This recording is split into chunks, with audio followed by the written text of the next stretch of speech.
কোরআন শরীফ কোথা থেকে বের করছো? মানে ঘর যেখানে পড়া গেছে, মানে আর কিছু আছে যে এরকম অবশিষ্ট যেটি খুব ভালো বের করতে পারছো?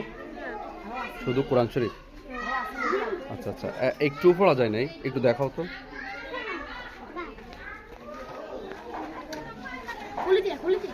দর্শক, এই একটু আগে একটি এই বসত ঘরের সম্পূর্ণ সবগুলো বিষয়ে আসলে পুরো আসবাবপত্র পড়ে ছাই হয়ে যায়। পাশেই সুইকেসের উপরে এই পবিত্র কোরআন শরীফ ছিল। আসলে একেবারে আপনারা দেখছেন যে একেবারে পুরোপুরি অক্ষত অবস্থায়, একটুও চুল পরিমাণ কোরআন শরীফের কোনো একটা পাতা এবং সুতা পড়ায় নেই।